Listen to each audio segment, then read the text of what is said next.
नमस्कार।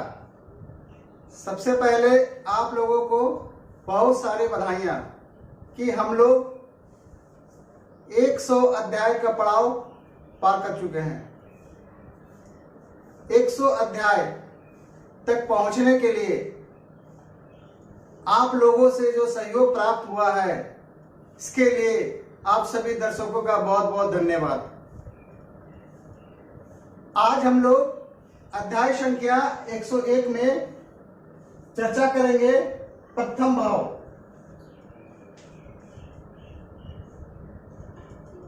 अर्थात प्रथम भाव को हम लोग तनु भाव या लग्न के नाम से भी जानते थे। हम लोग अब भाव के सिद्धांत को समझना प्रारंभ करेंगे।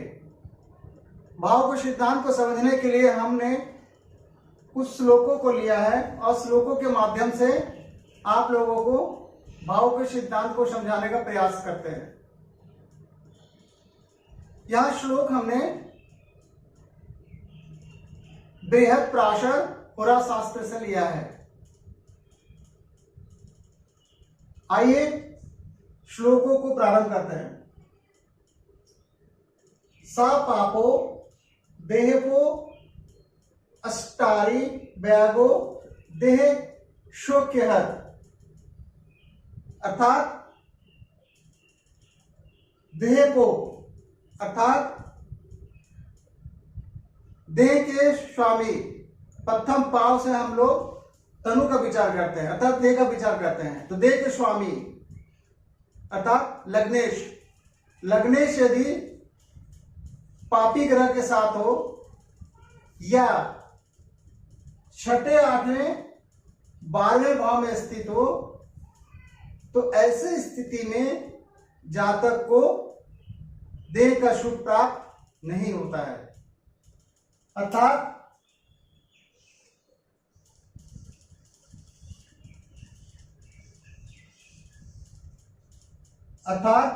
देह का स्वामी अर्थात लग्नेश कहां हो, छठे स्थान में हो, 8वें स्थान में हो या 12वें स्थान में हो। इन स्थानों में यदि हो तो जातक को देह का सुख प्राप्त नहीं होता है। या लग्नेश, यहां लग्नेश कोई भी हो सकता है, मेष राशि से लेकर मीन राशि तक। तो लग्नेश के साथ यदि अशुभ ग्रह बैठे अर्थात पाप ग्रह बैठे, पाप ग्रह हम लोग पूर्व में ही ये सब चर्चा कर चुके हैं। मंगल, सूर्य, शनि, राहु और केतु, ये 5 नैसर्गिक रूप से पाप ग्रह कहे गए हैं। यदि लग्नेश के साथ कोई पाप ग्रह बैठे स्थित हो तो जातक को देह का सुख प्राप्त नहीं होता। केंद्रे कोणे स्थितो अंगशा सदा देह सुखा दिशे। यहां कह रहा है यदि लग्नेश कहां हो, केंद्रे कोणे अर्थात केंद्र और त्रिकोण में हो। तो केंद्र किसे कहते हैं हम लोग, 1, 4, 7, 10 इसको केंद्र बोलते हैं, और त्रिकोण 5 और 9 ये स्थान को हम लोग त्रिकोण कहते हैं। तो श्लोक कहता है कि केंद्रे कोणे, यदि केंद्र और त्रिकोण में लग्नेश स्थित हो तो जातक को देह का सुख प्राप्त होता है। तो जातक को देह का सुख प्राप्त होता है। कहां स्थित होने से लग्नेश, केंद्र और त्रिकोण में।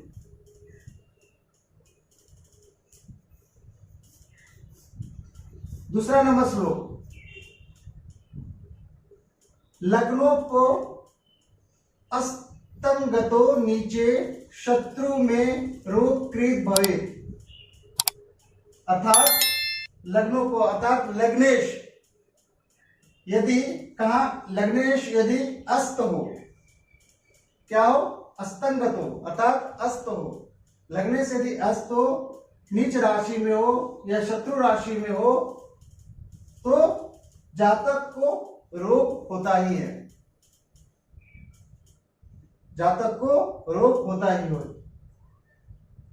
लग्नेश अस्तगत हो तो लगने से भी अस्तगत हो, तो इस बात को हम उन लोगों को यहां समझने की आवश्यकता है कि यदि लग्नेश सूर्य हो, अर्थात लग्न में सिंह राशि हो, तो सिंह राशि के लग्न में लग्नेश कौन होगा? सूर्य होगा। तो सूर्य कभी अस्त नहीं होते हैं। तो इन सब बातों को भी समझना है। तो लग्नेश अस्त हो, नीच राशि में हो, शत्रु राशि में हो, तो जातक को रोग होता ही है। शुभ केंद्र त्रिकोणस्था सर्व रोग हरा स्मृता। यदि लग्न से केंद्र त्रिकोण में शुभ ग्रह स्थित हो, यदि लग्न से केंद्र त्रिकोण में शुभ ग्रह स्थित हो तो सब रोगों को नष्ट कर देते हैं। अर्थात ये लग्न हो गया, लग्न के त्रिकोण से, तो 1 2 3 4 5, कौन सा भाव हुआ? ये भाव हुआ। 6 7 8 9 ये भाव लग्न के त्रिकोण से तथा केंद्र में 1 2 3 4 यह भाव, यह भाव, यह भाव और यह भाव। इन भावों में यदि शुभ ग्रह स्थित हो तो क्या होता है? जातक को सब रोगों का नष्ट कर देता है।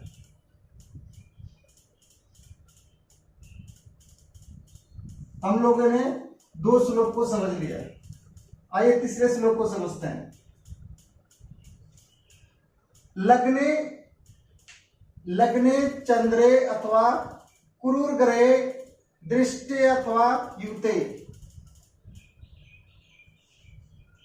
अर्थात लग्न अथवा चंद्रमा पर क्रूर ग्रह अर्थात पाप ग्रह का योग या दृष्टि हो, शुभ दृष्टि विहीने चा जंतुर्देह सुखम नाही। अर्थात यदि लग्न अथवा चंद्रमा पर किसी पाप ग्रह का योग हो या दृष्टि हो तथा किसी भी शुभ ग्रह की कोई दृष्टि ना हो, तो ऐसे स्थिति में जातक को देह का सुख प्राप्त नहीं होता है। जंतुर देह सुखम नाही, ऐसे स्थिति में जातक को देह का सुख प्राप्त नहीं होता है।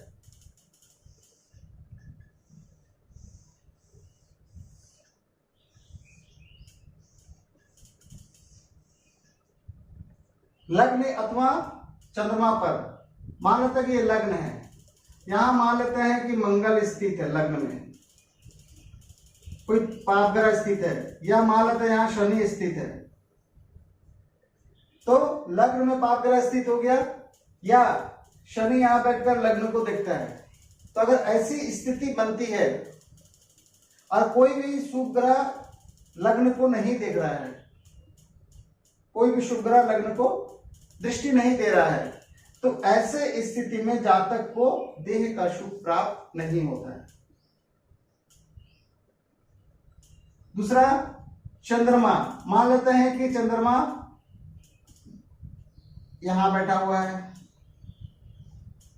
तो चंद्रमा यदि यहां स्थित है तो इसके साथ शनि स्थित हो गया पाप ग्रह।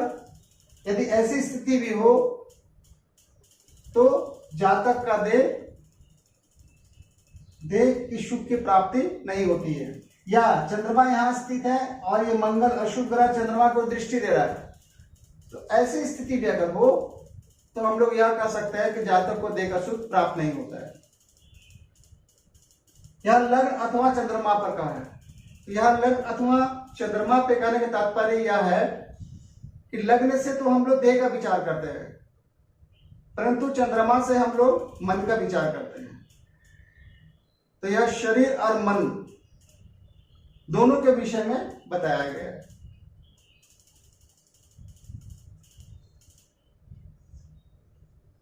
चौथा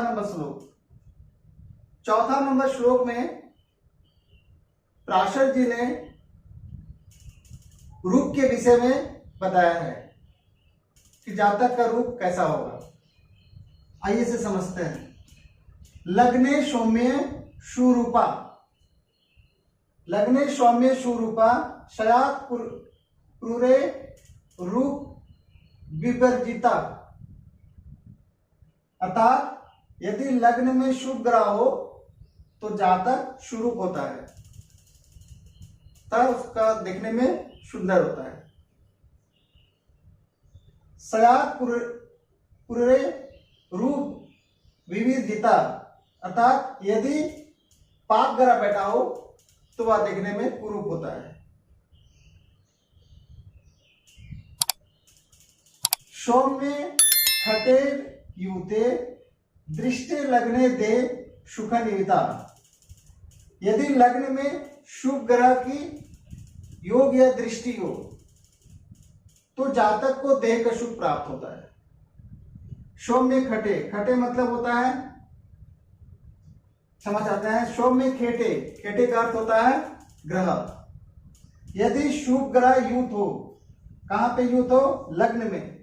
लग्न में यदि शुभ ग्रह यूथ हो, यहाँ पर कोई शुभ ग्रह बैठा हो या शुभ ग्रह की दृष्टि हो, मान लेते हैं कि यहाँ शुभ ग्रह गुरु स्थित है और यहाँ शुभ ग्रह शुक्र स्थित है।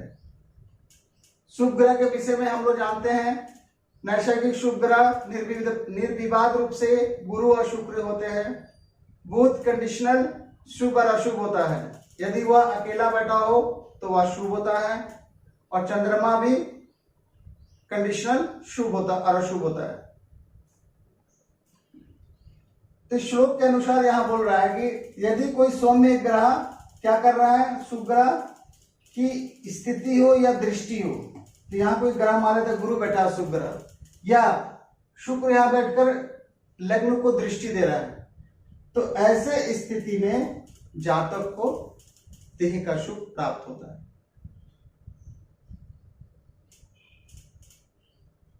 तो हम लोगों ने लग्न भाव, प्रथम भाव को हम लोगों ने श्लोक के माध्यम से इसके सिद्धांतों को समझने का प्रयास किया।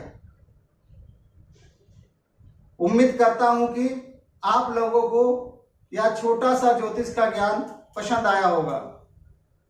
यदि पसंद आया हो तो कृपया चैनल को सब्सक्राइब तथा वीडियो को लाइक, शेयर, कमेंट तथा बेल आइकन को जरूर प्रेस करें। इस वीडियो को अंत तक देखने के लिए आप सभी का बहुत बहुत धन्यवाद। नमस्कार।